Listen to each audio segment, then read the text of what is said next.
Oke, yuk kita langsung aja. Pertanyaan saya begini. Baca dulu dah ya tidak. Yeremia 29 ayat 11. Yeremia 29 ayat 11. Yeremia 29 ayat 11. Firman Tuhan mengatakan begini. Sebab aku ini mengetahui rancangan-rancangan apa yang ada padaku mengenai kamu. Demikianlah firman Tuhan, yaitu rancangan damai sejahtera dan bukan rancangan kecelakaan, untuk memberikan kepadamu hari depan yang penuh harapan. Kalau dalam bahasa Inggrisnya NIV ya, itu katakan gini. For I know the plans I have for you, declares the Lord. Plans to prosper you and not to harm you. Plans to give you hope and future. Jadi Tuhan punya, dikarenakan aku tahu planning, rencana yang aku punya, yang I have ya, yang aku punya untukmu gitu loh. Kata Tuhan. Declare, jadi deklarasi ya, memproklamasikan gitu loh, memproklamirkan gitu loh, menyatakan apa rencana to prosper. Jadi apa rencana untuk diberkati, ya, bukan untuk mencelakakan, rencana untuk memberikan kamu harapan dan sebuah masa depan. Jadi gini. Tuhan tuh punya rencana. Nah rencana itu buat kita itu semua rencana itu bagus. Ya, rencana untuk memberkati kita. Tidak ada satupun, makanya ini not to harm you. Bukan rancangan kecelakaan atau rancangan yang bikin susah, yang bikin kita jatuh. Bikin kita bangkrut. Gitu loh. Tuhan gak punya rancangan seperti itu, gak ada. Jadi rancangan tuh memberikan kamu pengharapan. Jadi orang tuh jadi punya harapan gitu loh. Punya pengharapan. Dan sebuah masa depan. Ini masa depan apa maksudnya? Jadi masa depan yang Tuhan rancangkan ini itu. Prosperity. Artinya ada sebuah berkat. Sebuah, kalau di Indonesia kesejahteraan. Kalau dalam ini prosperity. Jadi prosperity itu adalah diberkati atau kekayaan. Itu adalah rancangan Tuhan. Amin? Percaya? Pertanyaannya. Apakah rancangan Tuhan yang ada dalam hidup kita otomatis terjadi? Jawab. Tidak.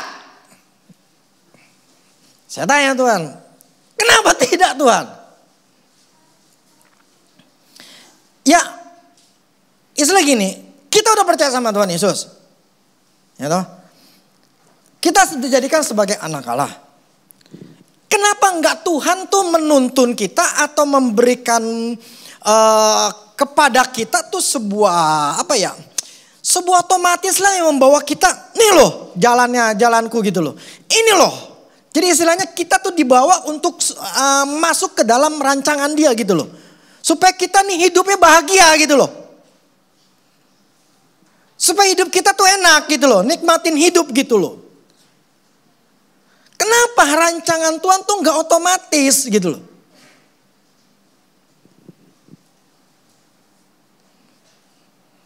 Kenapa?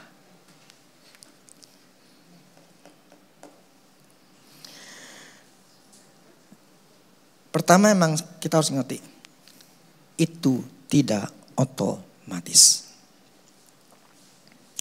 Karena fakta di lapangan, fakta yang terjadi di sebagian besar orang Kristen tidak berada di dalam jalan Tuhan. Kenapa tidak otomatis? Terus saya bertanya lagi sekarang. Yakinkah kita masing-masing berada dalam rancangan Tuhan. God's will. Berada di dalam kehendak Allah. Gak ada keraguan, gue yakin gue ada di dalam rancangan Tuhan. Gue yakin gue ada di dalam Tuhan. Gue yakin berada di dalam garis kehendaknya Allah. God's center, God's will. Jadi pusat kehendaknya Allah. Siapa yang yakin?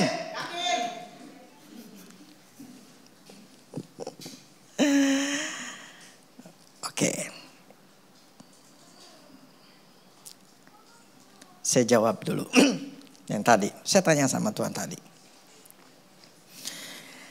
Kalau masalah tadi yakin tidak yakin nanti ya, saya akan jawab.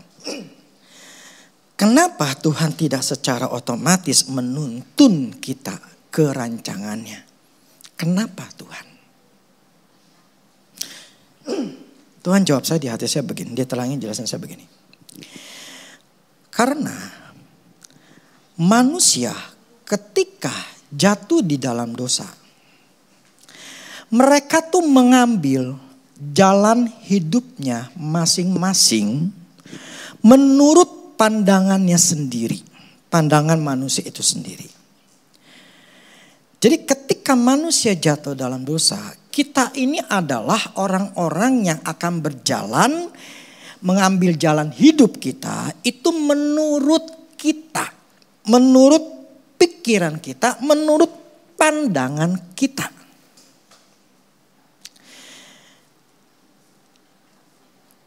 Dan ketika mereka bertobat dan percaya kepada Tuhan Yesus, inilah problemnya, kita tidak diajarkan. Bagaimana kita masuk atau seharusnya itu berada di dalam God's center, God's will. Center of God's will. Kita nggak diajarkan. Termasuk saya dulu. Tapi akhirnya Tuhan nuntun saya. Nah begini. Dan ketika mereka bertobat dan percaya kepada Tuhan, manusia itu, yaitu orang Kristen yang percaya, harus merelakan dirinya untuk menyerahkan semua jalan hidupnya, pandangannya, pikirannya itu kepada Tuhan. Jadi manusia itu, orang Kristen itu harus bisa mau menyerahkan segala sesuatu keinginannya dan mau diatur oleh Tuhan. Problemnya kita ini setelah percaya sama Tuhan Yesus, kita masih ngikutin pikiran kita menurut pandangan kita. Kita berjalan ya sesuai dengan apa yang menurut kita pikirkan, ya ini memang gua harus kerja. Ini memang gua harus usaha. Ini memang gua harus lakuin. Kenapa? Ya memang kalau gua gak kerja, kalau gua gak usaha, gua gak makan. Kalau gua gak ngelakuin ini, gua gak bisa, harus gua lakuin. Jadi manusia itu, walaupun dia orang Kristen, saya adalah seperti itu. Gua kan laki-laki, gua kan mesti kerja gitu loh. Kan gua mesti ngelakuin ini. Orang bilang itu usaha itu bagus. Orang itu wah ini enak kelihatannya. Menguntungkan, ada duitnya gitu loh. Ya udah gua ikutin gitu loh. Kenapa enggak gitu. Jadi saya melakukan itu semuanya menurut sudut pandang saya sendiri. Dan menurut pandangan orang lain.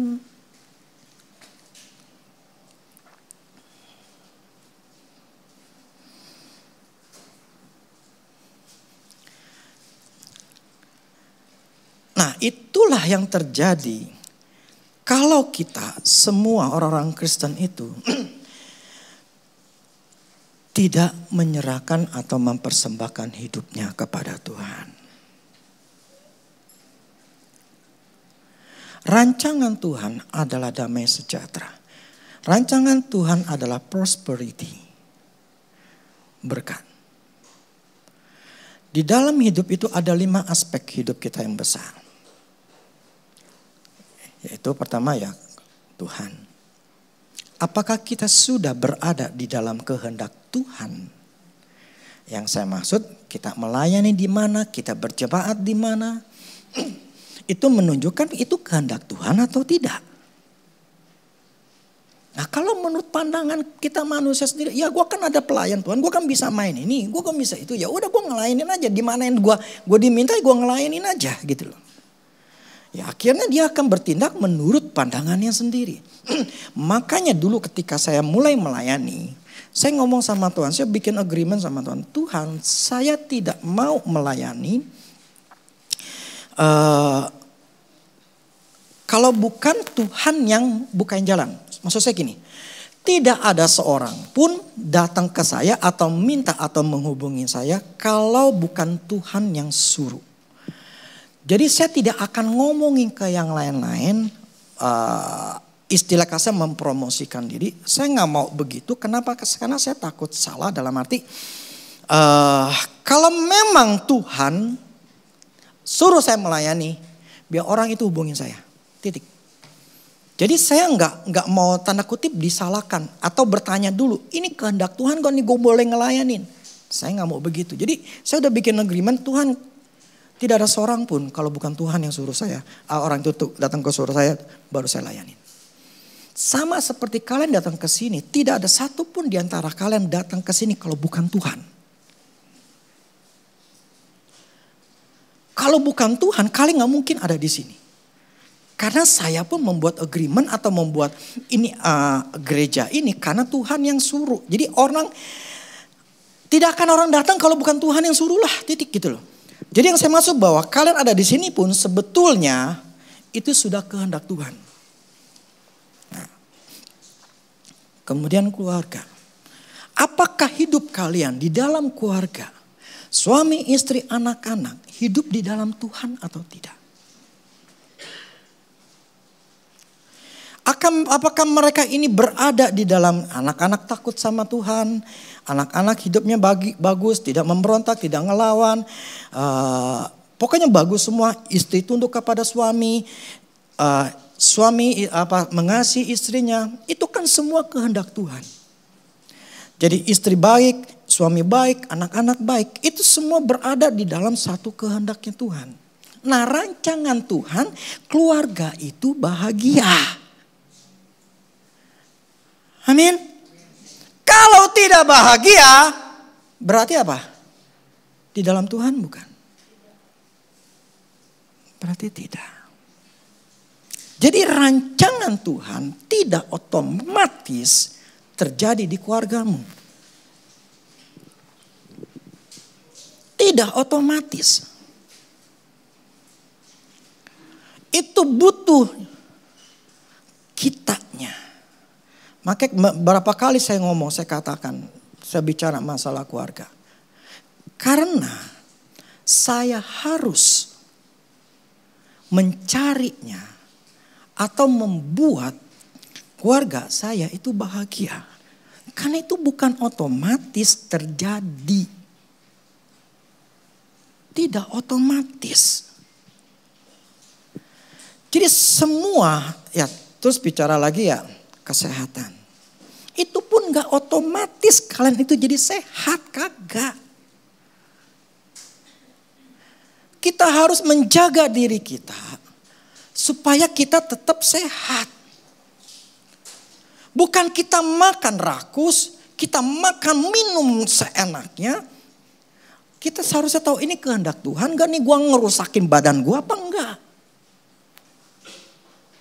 Gue tidurnya gimana, susah atau enggak? Apa maksudnya berapa jam lah? Gue makannya gimana, gue minumnya gimana? Ini gue ada berada dalam kehendak Tuhan atau enggak nih? Apa rancangan Tuhan gue pengen dimati nanti di kanker? Apakah Tuhan rencanain? Rudy umur 55 kanker. Enggak. Tuhan tidak pernah rancangkan saya penyakit. Nangkap? Dan itu tidak otomatis rancangan Tuhan untuk buat saya sehat. Saya harus menjaganya.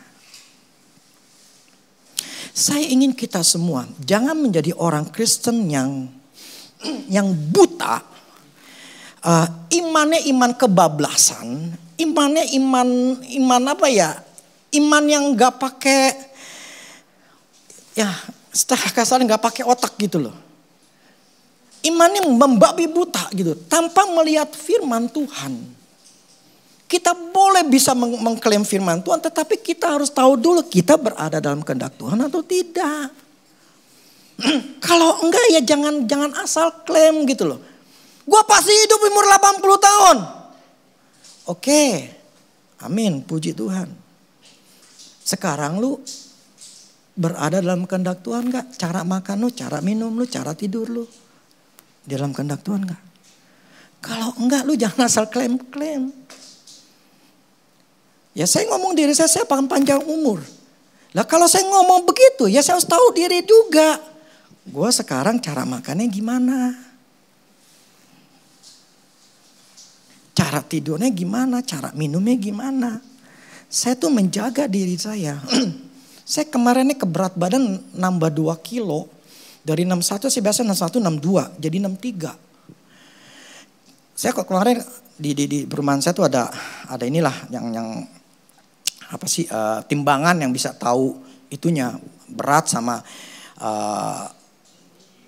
tinggi, bukan tinggi apa namanya, saya untuk ininya lah masa tulang saya, masa otot saya kayak gitu-gituan ya, itu semuanya bagus, tulang saya, otot saya semua bagus.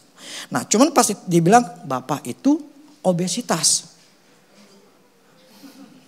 saya syok, gue obesitas. Saya mikir lagi, oke lah, gue mungkin hamil 1 bulan.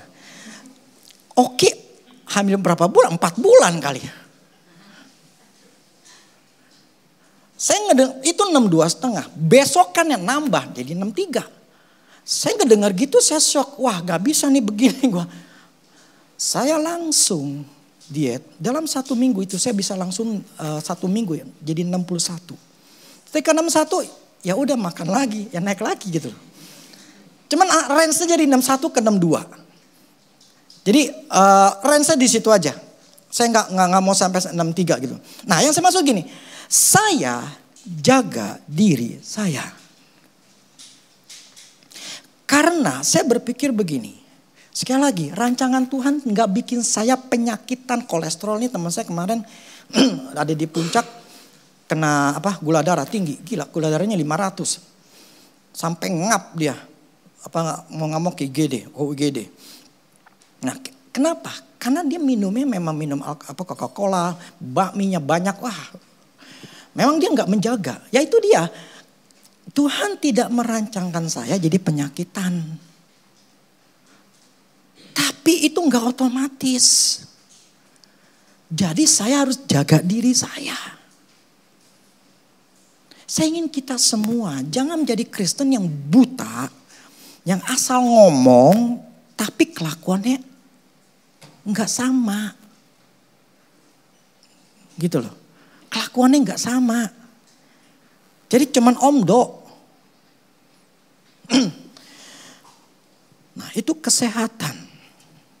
Jadi kalau kita ingin hidup sehat, hidup tanpa penyakitan, ya jagalah diri kita supaya nggak penyakitan. Makanya kenapa anak saya waktu dari kecil itu mereka jarang sekali sakit. Setahun paling cuma sekali. Bahkan sama sekali nggak sakit gitu loh. Enggak 2 bulan sakit lah, sebulan sekali sakit lah. Kagak. Kenapa? Karena saya jaga mereka apalagi itu masalah tidur. Saya kalau suruh mereka tidur jam 2, pokoknya habis sekolah mereka jam 2. Kalau enggak tidur, saya gesper. Semuanya tidur. Pas udah tempat tidur masih main. Ayo coba ngomong gini. Kamu gak ngerti bahasa Indonesia ya? Ngertinya bahasa gesper ya? Ceplot. Tidur. Saya buat mereka itu semuanya istilahnya ya kedisiplinan supaya mereka tuh waktunya tidur-tidur, main-main. Saya jaga mereka karena saya melihat bahwa itulah makan minum itu yang bagus membuat mereka sehat. Saya menjaga mereka karena saya tahu apa yang saya tabur saya akan tuai. Jadi enggak otomatis. Mungkin ada yang bilang, ya anak saya yang ini memang sering sakitan. Kalau yang ini enggak sakit. Kagak. Bagi saya sakit enggak sakit itu tergantung orang tua. Ya emang gantung siapa lagi? Ya orang tua yang ngurusin lah. Dulu saya waktu sebelum kita nikah, saya suruh dia minum Prenagen. Belum hamil minum Prenagen. Tujuannya apa? Supaya rahimnya bagus. Itu saya udah siapin dulu. Saya gak ngerti ya. Saya jadi tipe orang yang jauh ke depan, saya mikirin apa yang harus saya lakukan. Contoh nih, misalnya anak saya nih. Bahkan mertua saya semua sudah pikirin. Nanti dia gimana ya saya udah pikirin. Nah anak saya udah pikir nanti mereka begini. Habis kuliah gimana, saya harus siapin ini, saya harus siapin itu. Jadi jauh ke depan saya udah siapin. Kenapa? Karena saya tahu apa yang saya tabur sekarang itu akan nuainya nanti. Karena enggak otomatis. Ngerti? Rancangan Tuhan yang terbaik itu tidak otomatis terjadi begitu saja.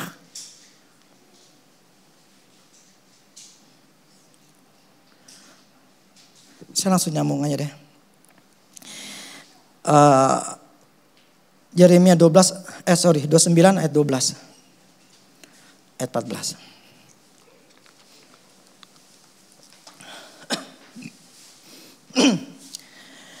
Yeremia 29 ayat 12 sampai 14. Dan apabila kamu berseru dan datang untuk berdoa kepadaku, maka aku akan mendengarkan kamu. Apabila kamu mencari aku, dan kamu akan menemukan aku. Apabila kamu menanyakan aku dengan segenap hati, aku akan memberi kamu menemukan aku. Demikianlah firman Tuhan. Oke, sampai sini. Kalau coba yang bahasa Inggrisnya. You will seek me and find me. When you seek me with all your heart, I will be found by you. Oke, sampai sini. Banyak kan pendeta atau kita selalu melihat ayatnya cuma nomor 11 doang. Rancangan Tuhan adalah yang pada penuh itu adalah rancangan yang penuh damai sejahtera. Kita cuma ngutip satu ayat doang. Makanya saya tadi pertanyaan apakah otomatis?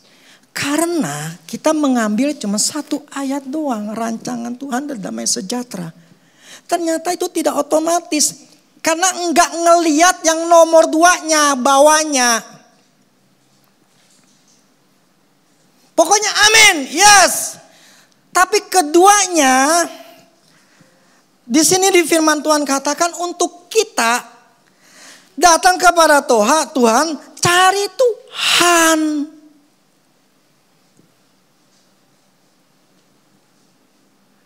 Kita pengen cuma hanya dapat rancangan Tuhan, tetapi problemnya rancangan Tuhan itu tidak otomatis, enggak asal tiba-tiba ceplok datang gitu loh. Yang tadi saya katakan alasannya kenapa? Karena kita manusia berdosa itu sering selalu melakukan kehendak kita sendiri menurut pandang kita.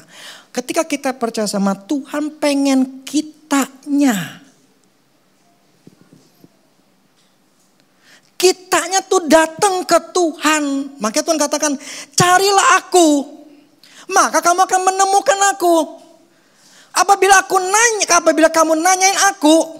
Kalau dalam isinya itu you will be found. Aku ini akan kasih kamu ketemu gitu loh. Jadi sebab bilang susah nyari Tuhan tuh susah gitu loh. Tuhan katakan lu nyari gua dengan segenap hati. Sungguh-sungguh lu pasti ketemu gua. Nih gua kasih tahu lu. Problemnya kita orang Kristen cuma tahu rancangan Tuhan damai sejahtera. Amin. Tapi disuruh cari Tuhan. Mana sempet lah pagi-pagi udah banyak urusan. Mana bisa lah, gue mesti kerja, gue mesti usaha, gue mesti dagang, gue mesti ini. Kan gue mesti makan. Gue mesti dapat duit.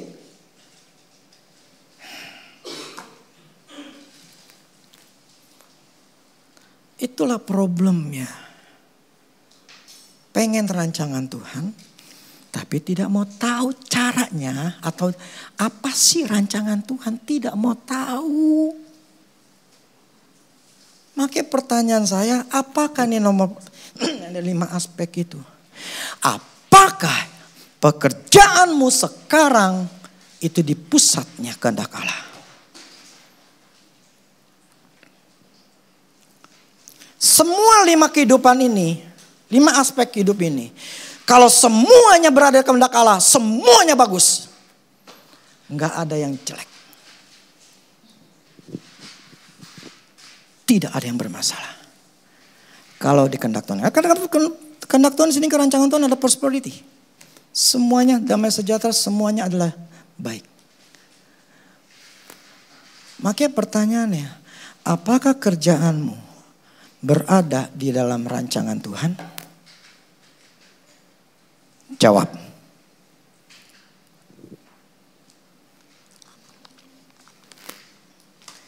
Apakah sudah yakin this is God's will untuk kerjaan saya?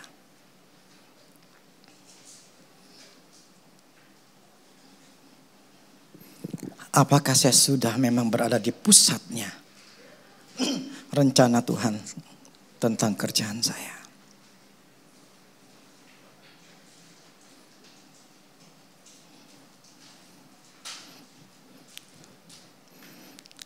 Itu harus dijawab masing-masing. Prinsipnya, kalau berada di dalam kehendak Allah, pasti diberkati.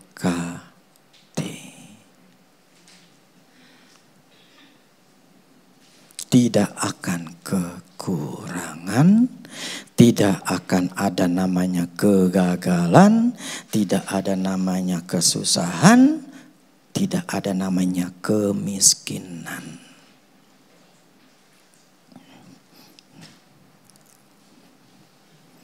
Kalau kau sendiri nggak yakin, apa di sini saya tempatnya? Bagaimana kau bisa jalanin hidup ini?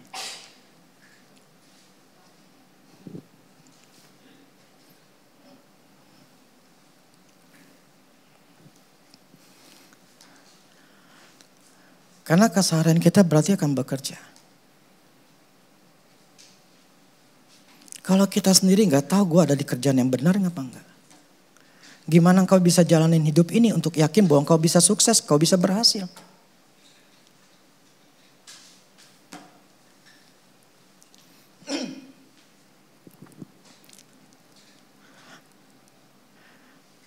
Kalau nggak yakin, sudah tahu nggak yakin, lihat fakta lah. Lihat fakta. Jangan mengignore, menyangkal. Jangan menyangkal ke fakta yang ada dengan keras kepala. Ya memang di sini, emang di sini, emang di sini. Faktanya lu diberkati nggak di sini. Faktanya lu sukses nggak di sini. Faktanya lu berhasil nggak di sini. Si Andrew aja ketika dia, saya lupa berapa tahun dia, saya lupa berapa puluh tahun, 20 atau 30 tahun. Tuhan baru ngomong sama dia. Engkau baru melayani aku.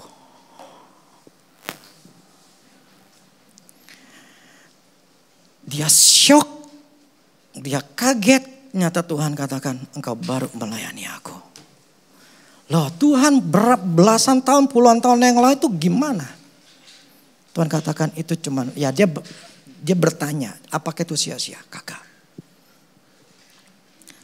Itu sebagai sebuah proses. Tetapi dia dibawa tuntunan Tuhan sampai truk di sini. Dia sebagai pengkhotbah di televisi. Disitulah dia baru Tuhan katakan, engkau baru melayani aku. Memang sangat tidak mudah. Tetapi memang dia ya beda deh ya. Maksudnya memang panggilan Tuhannya tuh memang luar biasa deh ya. Dari orang yang sangat-sangat miskin. Makanya di set dulu kan saya pernah nanya, apakah di sini tidak pernah makan 2 minggu? Pernah nggak? Ada nggak di sini? Sehari aja dah, nggak makan, ya minum aja dah, nggak makan, sama sekali total nggak makan, 24 jam. Ada nggak? Bukan puasa ya, bukan puasa ya. Ada nggak? Angkat tangan.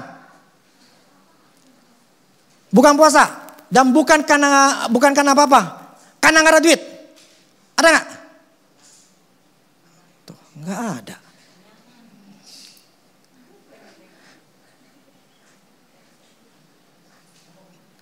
Bayangin 2 minggu nggak ada makanan yang masuk di perutnya. Dengan istri yang menurut saya sangat luar biasa. Saya terus katakan istrinya tuh tidak komplain. Itu hebat. Hebat. Tidak komplain, tidak marah-marah, tidak ngamuk.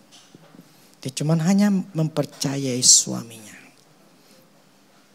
Nggak ada duit, nggak ada makanan sama sekali. Dia tidak marah-marah. Hebatnya. Coba yang zaman sekarang. Duit berkurangnya ada ngamuk.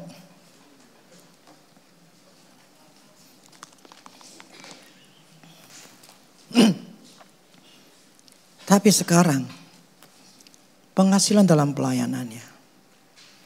Kemarin saya katakan dia butuh $9.000 per hari. 1 tahun 1,2 triliun. Pelayanan mana yang sebesar itu?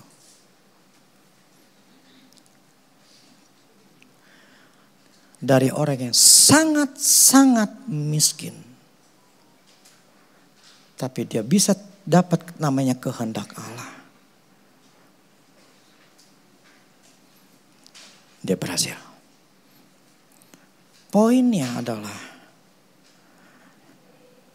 kita berada dalam kehendak Allah atau tidak.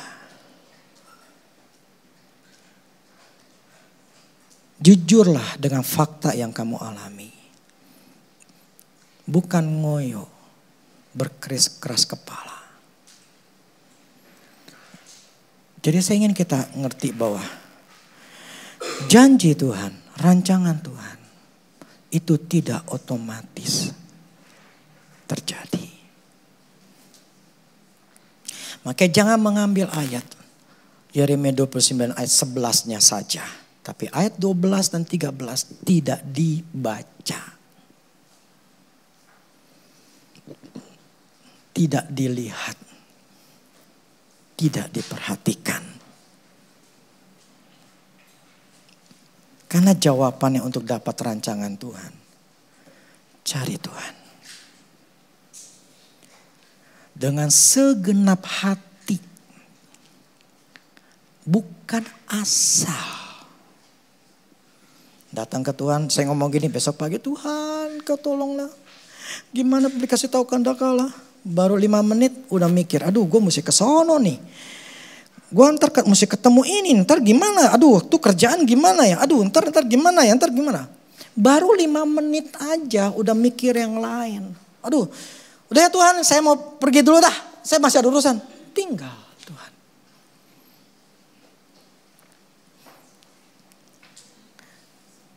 Mana bisa dapat ketemu kehendak Tuhan?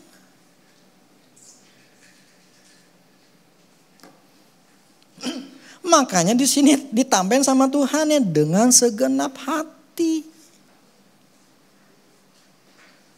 Full heart.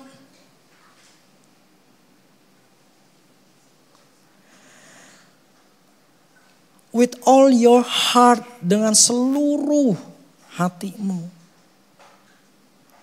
Problemnya kita orang Kristen maunya instan. Mau sekali datang ke Tuhan 5 menit, 10 menit Tuhan ngomong. Masalahnya bukan Tuhan gak mau ngomong, otak kita, pikiran kita kemana-mana. Gak bisa fokus gitu loh. Baca Alkitab aja ya, yang penting baca. Nggak bisa fokus, nggak bisa sungguh-sungguh gitu loh. Terus kita berharap supaya Tuhan ngomong, ya nggak bisa lah. Gini, contoh gini ya. Kemarin saya ada cerita di Sabtu. Yang namanya radio, pesawat radio. Kalau kita pengen dengerin, anggap Sonora. Misalnya dia 90 FM. Ya kan? Kita mesti puter kan? Gitu loh. Ya kalau kita sekarang digital mesti tinggal pencet gitu kan. 90 baru kita bisa dengar itu radio. Itu apa stasiun radionya. Lah kalau dari 90 kita pencet 89 kedengaran nggak? Kresek-kresek.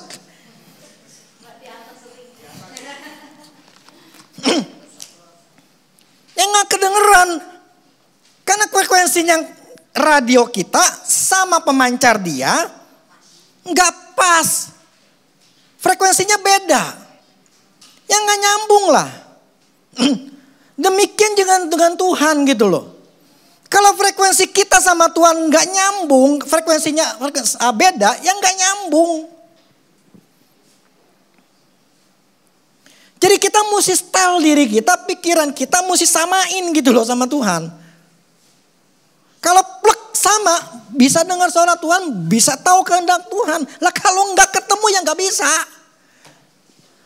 Nggak nyambung gitu loh, kresek mulu gitu. Jadi ada yang gangguan kresek. Itu yang namanya orang khawatir. Pikirannya khawatir aja, takut aja, stres aja. Itu artinya frekuensi kita beda sama Tuhan. Frekuensi kita ngikutin apa dalam dunia.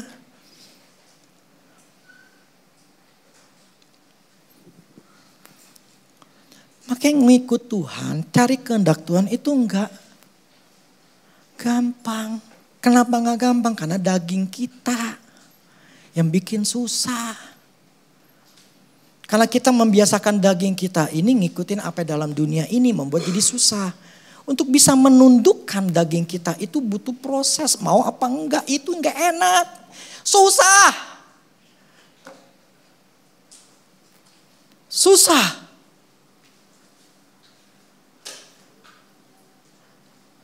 Karena kita memang pengennya mau nonton YouTube, pengennya mau nonton TikTok, tetap bukan nonton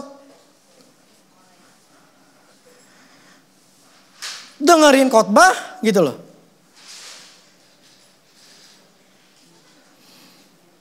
Nah seperti itu. Itu dia. Makanya Tuhan katakan itu enggak otomatis. Mesti kita harus berusaha. Cari Tuhan, kalau kamu cari dengan segenap hati nanti ketemu. Aku akan ketemuin gitu loh. Dia gak bikin susah kagak. Kitanya yang harus mau gitu loh. Nah problemnya kita mau gak berusaha keras.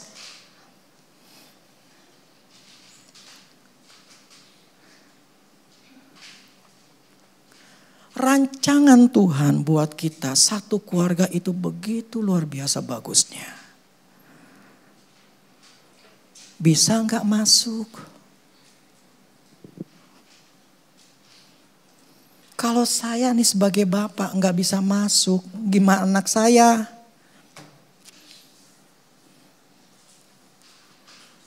Tergantung anak saya nanti apakah dia bisa nggak ngikutin apa berubah gitu loh. Dulu bapak saya kayak apa ya saya bilang saya nggak mau jadi bapak saya ngikutin bapak saya gitu loh. Saya ngomong dalam diri saya, gue gak bakal ngikutin cara didik lah, cara berpikir, cara makannya juga. Papa saya tuh rakus. Ya saya udah ngeliat gitu ya, gue gak mau seperti itu gitu loh. Yang saya maksud gini, janganlah mengambil contoh yang sesuatu yang jelek dan dari kita pun juga harus menjadi contoh yang bagus buat anak kita. Kalau bapak kita makan yang rakus ya jangan kita rakus gitu loh. Nah kalau kita rakus anak kita nanti rakus. Kita bilang anak kita lu jangan rakus makannya jangan banyak. Loh kita sendiri makannya banyak. Mau bilang kepada anak jangan makan banyak. Mana bisa. Kumaha ya tak.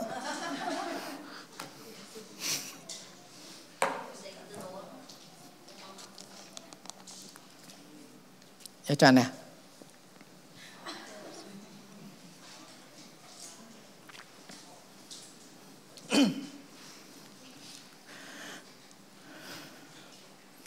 Saya cuma rindu kita semua.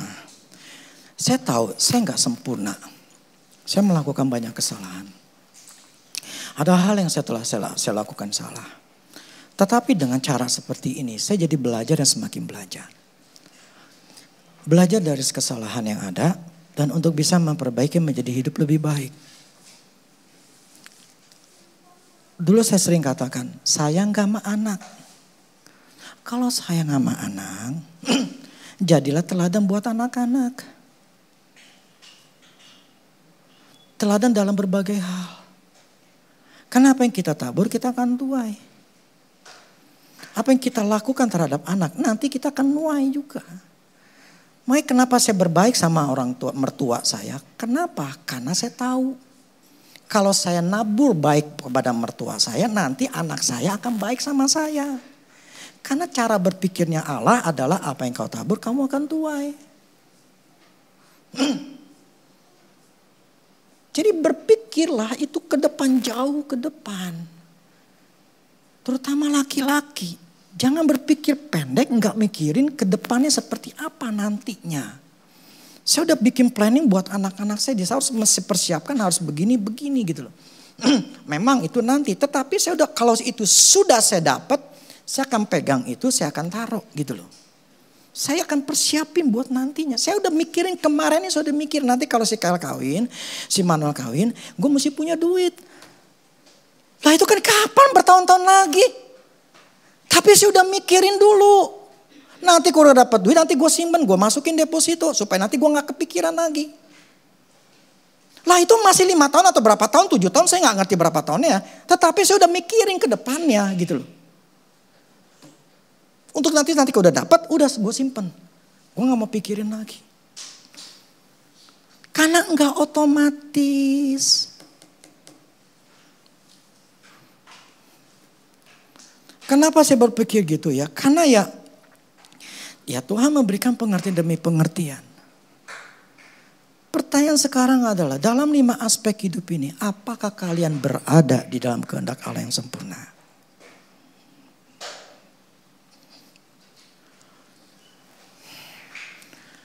Kalau enggak, ya udah berarti carilah Tuhan. Kenapa sih susah cari Tuhan? Kenapa sih enggak merelakan untuk mengambil waktu? Berusaha sungguh-sungguh untuk bisa tahu kehendak Tuhan. Cari Tuhan berhari-hari sampai dapat, yakin oke, ini kehendak Tuhan. Dan ketika itu dapat kehendak Tuhan, kita akan melangkah. Yaitu masuk lagi namanya how to find, how to fulfill.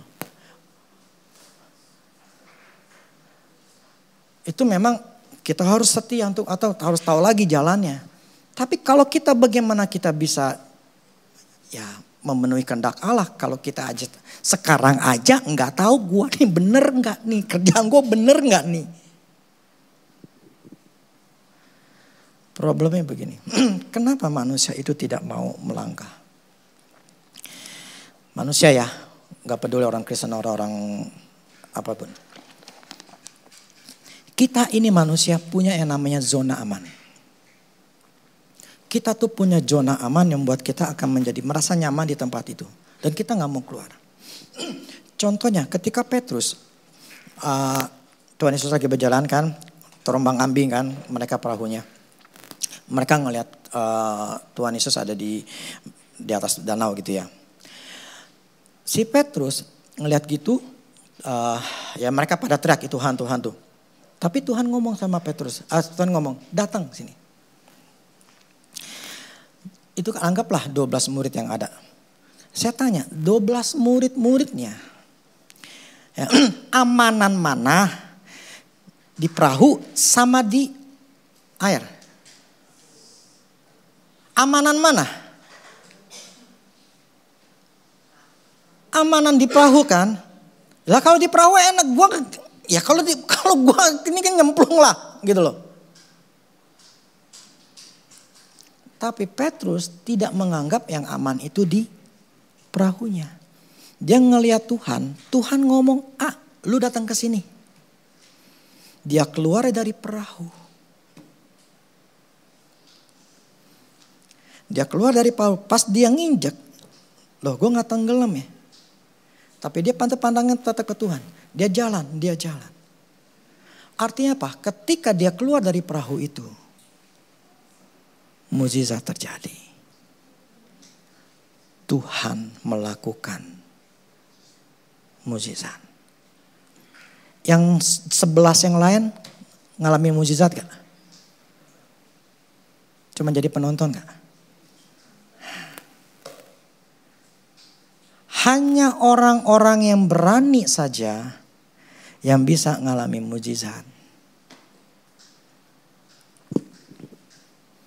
Gue udah aman di sini, gue udah enak jualan sini, gue udah enak, gue usaha sini, gue udah enak kerja di sini, gue udah enak. Ya sudah, engkau akan seperti itu terus dan tidak mengalami namanya mukjizatnya Tuhan, mengalami sesuatu yang luar biasa. Karena tempat aman itu.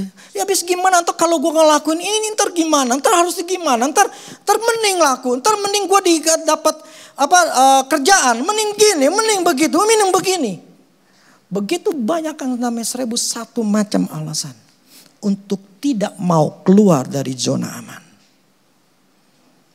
Makanya hidupmu akan jadi sama. Dan selalu aman di tempat itu. Dan tidak akan pernah mengalami namanya perubahan.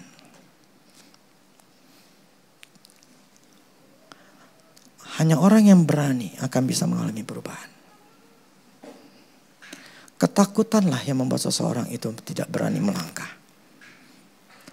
Tapi itu butuh namanya Tuhan ngomong dulu. Anggap ya. Si Petrus gak asal-asalan. Dia langsung yang ngelangkah. Kagak. Dia dengar dulu Tuhan ngomong. Oh Tuhan ngomong itu gue ngelangkah. Itulah maksudnya cari kehendak Allah terlebih dahulu. Kalau nggak tahu cari kehendak Allah gimana kita mau melangkah? Yang dulu saya katakan semua yang sebelumnya saya gagal semua. Semuanya gagal. Nggak ada satu yang berhasil. Ujung-ujungnya utang. Tapi semua udah saya bayarin semua. Tapi ketika saya nyerahin hidup saya cari kehendaknya Tuhan. Dan saya ketemu, saya nyerahin hidup saya. Pertama, awal-awal itu, maksudnya dalam pelayanan, saya dapat dari situ. Nah, ketika saya mesti keluar lagi ke tempat yang lain, ada Tuhan kasih yang lain. Saya melihat itu memang besar. Tapi saya melihat besar itu enggak membuat saya jiper, takut. Saya hanya bisa melihat ini kesempatan. Yaudah saya melangkah, berhasil. Dan kemudian setelah itu semua saya dapat uangnya, ada kesempatan lagi. Memang lebih besar. Tapi saya tidak melihat ke lidah lebih besarnya. Saya hanya melihat, ya ini Tuhan taruh dalam hati saya untuk ngelakuin, ya saya melangkah. Dan itu works, dan itu berhasil. Jadi kalau selama ini kemudian saya cuman hanya, ya mereka yang udah keluar katakan ya, ini namanya hamba Tuhan tuh gak boleh kerja. Yang namanya hamba Tuhan tuh mesti dia cuma kerja di rumah Tuhan aja. Gak boleh. Yang namanya hamba Tuhan ya harus ngelayanin Tuhan. Gak boleh berbisnis. Kalau saya di situ aja terus. Saya gak akan pernah bisa nguliain anak saya ke Taiwan. Bukan apa namanya. Tuhan gak bisa memberkati dan bukan. Saya ingin jelaskan begini. Firman katakan gini. Seorang penginjil itu hidup dari penginjilan. Pertanyaannya adalah begini. Seorang gembala itu dari apa yang digembalakannya. Berapa banyak orang di sini? Itu kan menentukan apakah ada penghasilan di sini. Cukup gak buat kebutuhan saya? Itu pun harus saya tahu memilah. Karena kan mesti ada pengeluaran segala macam. Ini main musik segala macam ini kan dibayar semua gitu loh. Itu pun harus saya pilah. Saya harus pikirkan bisa apa enggak. Cukup apa enggak. Itu semua istilah kasar tuh saya mesti punya otak. Saya gak bisa semua itu digeneralisasi gitu loh. Gak boleh. Karena ada Ya kalau di BGB itu ada yang menentang, nggak boleh kerja, nggak boleh berbisnis. Kalau namanya pendeta ya pendeta, nggak boleh nih ya. Gue sih gue nggak pikirin lah. Gue nggak makan sama lu. Pikiran saya gitu, maksud saya begitu aja. Kalau memang jemaat di sini 1.000, 2.000, 3.000, perlu nggak saya kerja di luar? Perlu nggak? Lah jemaat cuma berapa puluh? 30, 20, 30. Sorry ya, plus di sini tidak ada satupun yang maksudnya yang punya duitnya ratusan miliaran gitu. Kalau Tuhan bukain jalan saya dengan cara yang lain, kenapa enggak? Jadi Tuhan tuh step by step. Saya keluar dari zona aman. Ya. Dulu saya adalah seorang yang gagal. Jadi untuk bisa keluar dari zona ketakutan saya itu sangat susah. Susah. Karena ya saya gagal. Karena gagalnya saya itu benar-benar ngutang. Dan istilahnya dulu nyusahin mama saya juga. Itu membuat saya jadi ketakutan. Tapi itulah ketika saya nyerahin hidup saya. Saya melangkah keluar. Tuhan bukain jalan. Jadi tidak akan ada mukjizat kalau engkau tetap hidup di dalam zona amanmu. Untuk itu, carilah Tuhan. Dengar suara Tuhan yang bicara seperti apa. Tuhan ngomong apa, baru melangkah. Kalau Tuhan gak ngomong apa-apa, jangan melangkah. Dan sadarlah posisimu sekarang di mana. Kau sudah masuk dalam rencana Allah atau tidak? Karena rancangan Allah adalah damai sejahtera. Buat kita, cara Mahanaim dalam gereja, buat kita secara keluarga, kesehatan kita, uang kita, pekerjaan kita. Sudahkah kita di dalam rancangan Tuhan? Amin. Carilah tahu. Jangan asal hidup. Jangan asal hidup.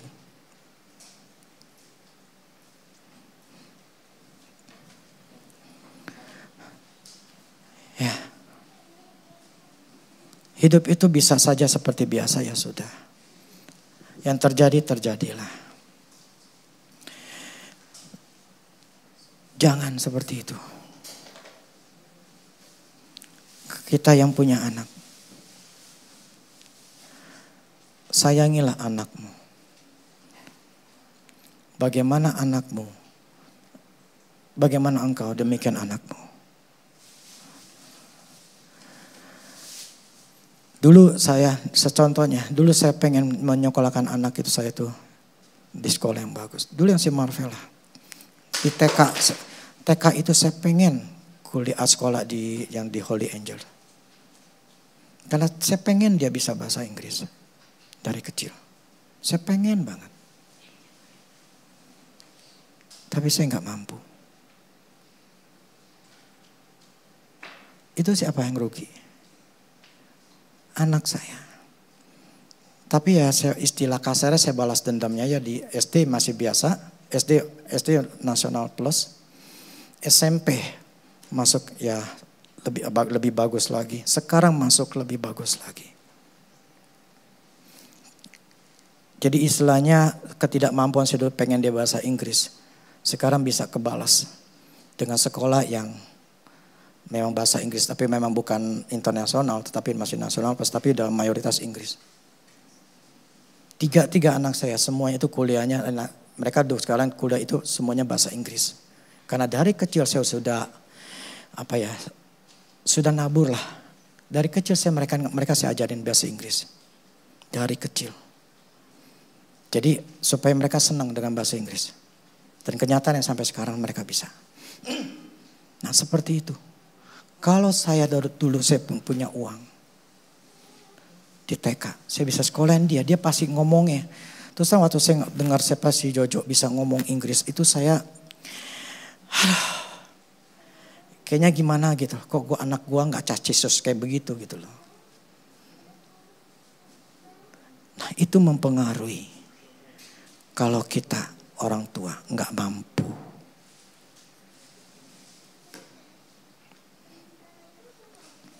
Jadi sayangilah anakmu dengan berubah sebagai orang tua. Saya sangat sayang sama anak. Saya sayang anak. Makanya saya sudah memikirkan masa depan mereka itu seperti apa. Saya sudah pikirin. Nanti begini dapat duit gue bahkan begini akan begini. Saya sudah pikirin semuanya. Ya ini pikiran saya. Saya gak tahu itu kehendak Tuhan atau enggak. Tapi yang minimal saya harus mempersiapkan itu aja. Saya gak tahu bagaimana nanti, paling tidak tetap saya harus persiapin. Gak mungkin saya mempersiapkan anak saya nanti dia mau kuliah si Marvel. Saya gak siapin duitnya. Saya harus siapin duitnya. Duitnya dari mana? Duitnya dari di dalam kehendak Allah. Ketika saya berada di dalam kehendak Allah, dijamin duit gak bakal kurang. Dijamin.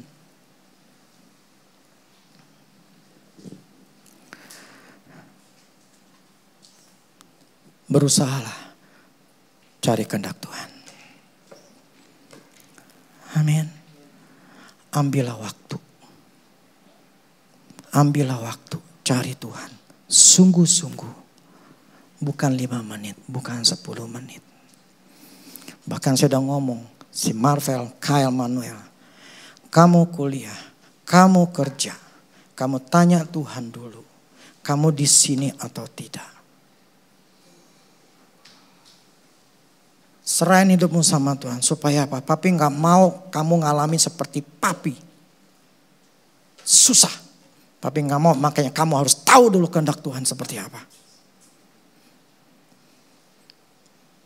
Dari masih kuliah, saya udah cekokin mereka seperti itu. Supaya mereka gak susah. Jadi saya udah nabur dulu, saya udah persiapin. Makanya sebetulnya orang tua itu harus punya planning. Orang tua tuh harus punya otak. Bagaimana nanti ke depan anak-anakmu, istrimu seperti apa. Jangan asal hidup. Kuisera-sera. Yang terjadilah. You create, kamu ciptain. Ciptain. Saya gak ada yang ngajar. Firman yang ngajarin saya. Dan saya harus bisa. Makanya cuma cari Tuhan membuat kita mampu. Enggak cari Tuhan. Ya sudah. Nikmatin hidupmu seperti ini terus. Makanya saya ingin kalian tuh sadar. Posisimu sekarang tuh di mana. Akui. Supaya tanda kutip kamu malu dan harus berubah.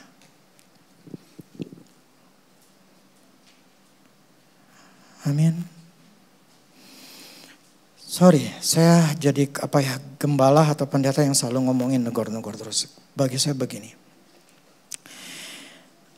Setiap kali saya dengar, saya tiap hari dengerin si Andrew Wommack. Setiap kali saya dengar, saya selalu ditegur.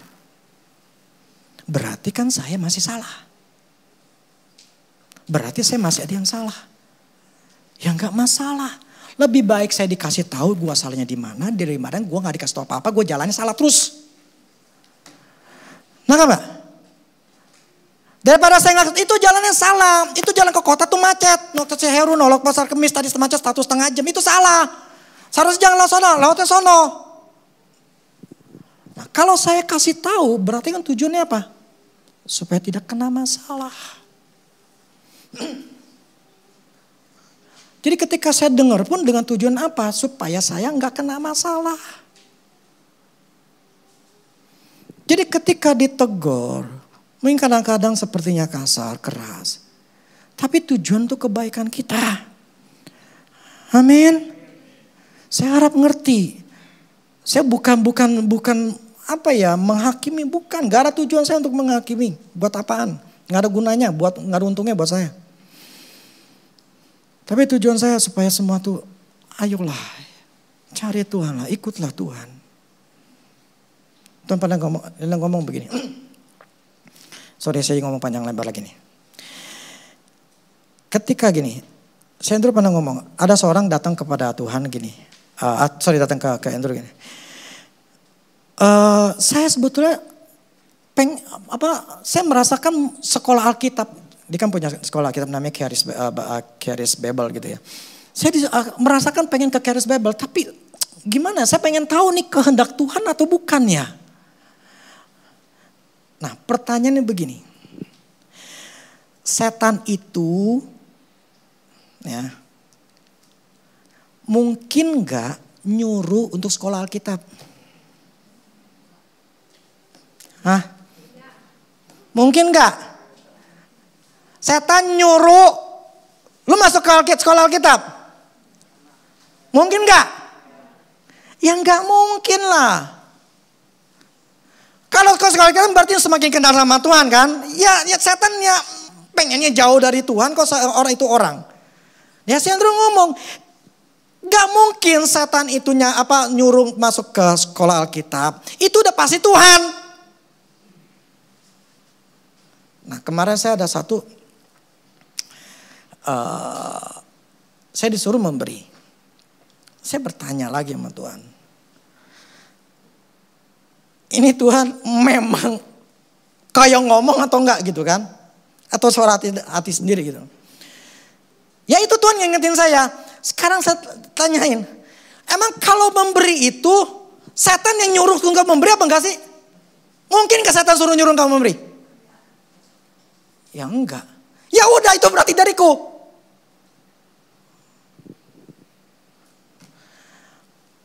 Jadi kalau emang itu dari Tuhan, ya nggak perlu dipertanyakan lagi maksudnya gitu loh. Karena setan nggak mungkin nyuruh. Jadi ada hal-hal dalam hidup kita tahu ini memang Tuhan yang suruh, nggak perlu bertanya lagi Tuhan, konfirmasi segala macam gitu loh. Karena itu pasti dari Tuhan. Amin. Jadi semua saya harap kita ngerti.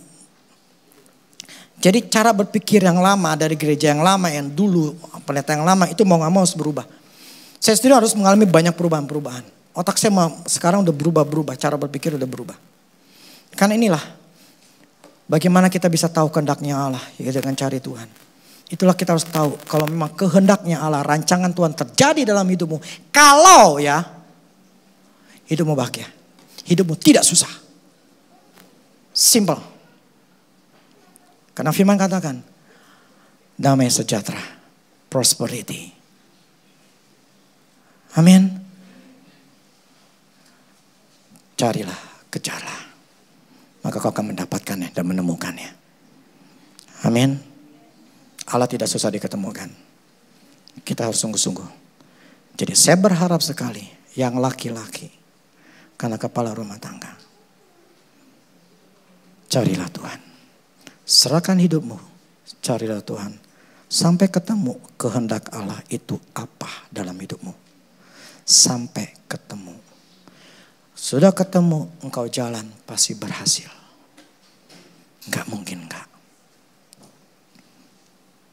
Karena saya pernah ngalamin. Sebelum tanya Tuhan, sebelum nyerahin Tuhan, penuh dengan kegagalan. Ketika saya nyerahin Tuhan, penuh dengan keberhasilan.